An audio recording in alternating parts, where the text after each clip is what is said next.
Assalamualaikum warahmatullahi wabarakatuh. Waalaikumsalam warahmatullahi wabarakatuh. Bismillahirrahmanirrahim. Alhamdulillahirabbil alamin wal aqibatu lil muttaqin. Asyhadu an la ilaha illallah wa asyhadu anna Muhammadan abduhu wa rasuluh. Alhamdulillah pada malam sekarang alhamdulillah kita semua bisa berjumpa kembali dalam keadaan sehat walafiat meskipun melalui virtual ya, eh, via Zoom meeting ya. Laksanakan suatu tugas kelompok itu presentasi. Yang terhormat sebelumnya pada Bapak dosen pengampu mata kuliah manajemen dokumentasi itu Bapak Muhammad Zanki Dausat dan kepada rekan-rekan tim kelompok. Yang pertama Teh Vina Nopitasari, kemudian Teh Amira Aulia, kemudian Kang Sultan Gali, kemudian Kang Hilman Abdul Halim, kemudian saya pun atas nama moderator izin memperkenalkan diri, nama saya Fauzi Solihuddin. Izin untuk mengatur berjalannya alurnya waktu dalam kegiatan presentasi pada waktu kali ini. Supaya tidak berlarut-larut menghabiskan waktu, kita mulai saja untuk untuk tema presentasi kita sekarang adalah yaitu kerangka kerja dalam tim. Insyaallah pemateri pertama akan memaparkan materinya, yaitu dipersilakan kepada Teh Vina Novitasari. Waktu dan tempat dipersilakan.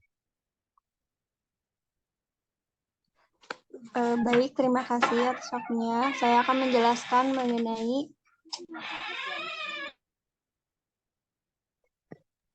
yaitu kerangka kerja dalam tim. Kerangka kerja adalah suatu struktur kontekstual dasar yang digunakan untuk memecahkan dan menangani suatu masalah kompleks. Sedangkan tim adalah kelompok kerja yang relatif permanen namun bersifat temporer yang tugasnya adalah menyediakan proyek tertentu. Adapun hal-hal yang harus diperhatikan dalam membentuk suatu tim.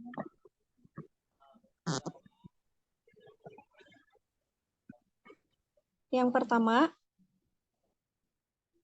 memahami dinamika dan proses yang suatu tim, serta mengetahui implisit yang timbul bagi anggota dan pengawas. Kedua, mengetahui arti penting untuk mendapatkan norma kelompok. Ketiga, memahami pentingnya mendengarkan orang lain, bukan berpegang teguh pada posisi dan pendapat. Baik, terima kasih. Saya kembalikan lagi ke moderator.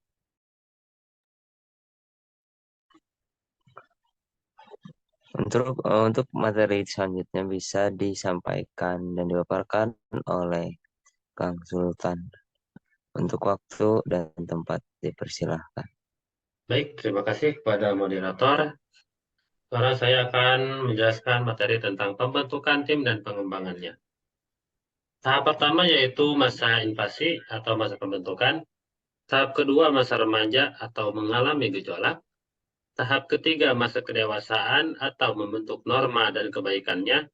Tahap keempat mengalami transformasi.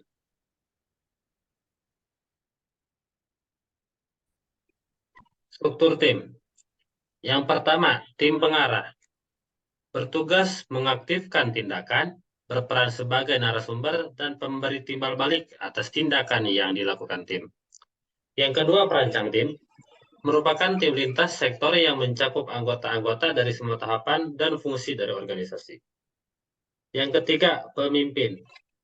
Yaitu merupakan peran penting yang harus ada dalam organisasi. Dan yang keempat, rapat-rapat merupakan aktivitas yang penting dilakukan.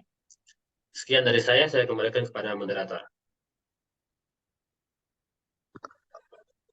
Terima kasih Kang Sultan. Kemudian bisa dilanjut kembali oleh pemateri selanjutnya, yaitu Teh Amira. Untuk waktu dan tempat saya persilahkan.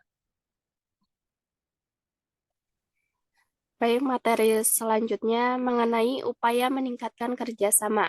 Yang pertama, upaya untuk mendorong anggota tim untuk memandang anggota timnya sebagai sumber gagasan, teknik pelaksanaan, bantuan, dan dukungan. Yang kedua, menjamin bahwa semua pertemuan dan diskusi formal yang dilakukan tim efisien. Yang ketiga, mendorong semua anggota untuk menyelesaikan segala persoalan secara terbuka dan konstruktif. Next.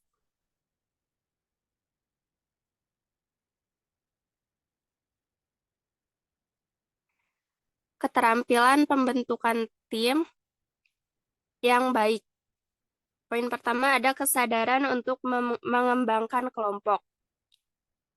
Untuk mengembangkan kelompok harus didasari oleh semua tim bahwa mengembangkan kelompok melalui 3 fase, yaitu fase penyusunan, yang ditandai dengan keraguan-raguan para anggota akan perannya masing-masing. Yang kedua, fase evaluasi, yaitu pada saat anggota cenderung menimbulkan konflik yang disebabkan oleh ketidaksesuaian terhadap cara penyelesaian masalah. Yang ketiga, fase kelompok, di mana semua tim bersatu kembali karena mulai memahami satu sama lain. Sekian dari saya. Dikembalikan kepada moderator. Baik, terima kasih Teh Amira dari pemaparan materinya. Bisa dilanjut slide-nya.